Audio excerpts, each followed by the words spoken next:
On May 20th, 1862, the Homestead Act was signed into law by President Abraham Lincoln. The act allowed the public to move west and privately owned property to make a living on through livestock ranches and crop farming, with some being passed down for generations and others being sold and bought throughout the years. Though the public thinks they have absolute ownership of this property, the Fifth Amendment states that the government has the power to seize property when it is for the greater good of the public, but with compensation.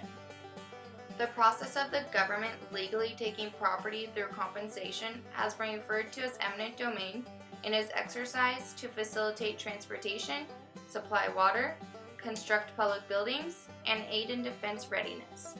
In 1875, the first case that disputed eminent domain was Cole versus the United States. The United States won, and Mr. Justice William Strong stated that the appropriation of land for the public in the United States was essential to its independent existence and perpetuity. In November of 2008, 53% of California voters passed Proposition 1A. This encompasses the construction of the California High Rail Speed Authority that will span 520 miles, connecting San Francisco to Los Angeles, and will need about 5,000 acres of farmland for its construction. For some landowners, the buyout is liberating and look at it as a way to start over due to rough economic times with low sales and high unemployment rates.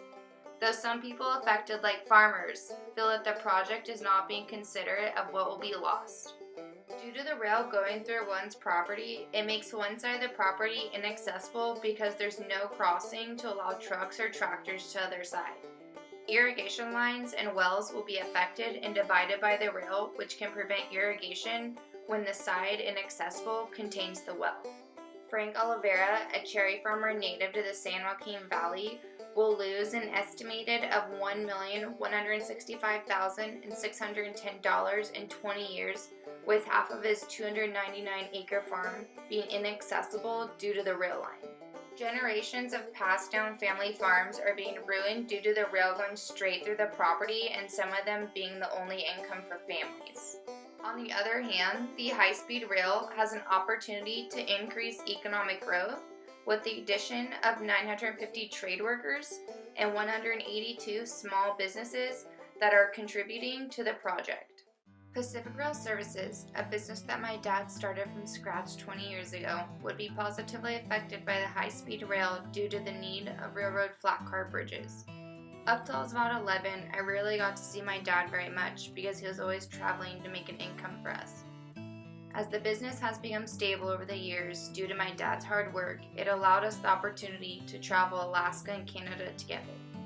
The high-speed railcar project would ensure a steady income for years to come and more time spent with my dad.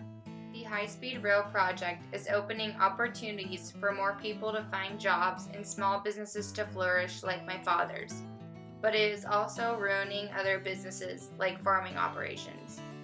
Some people are going to win and some will lose, but hopefully a middle ground can be met for most.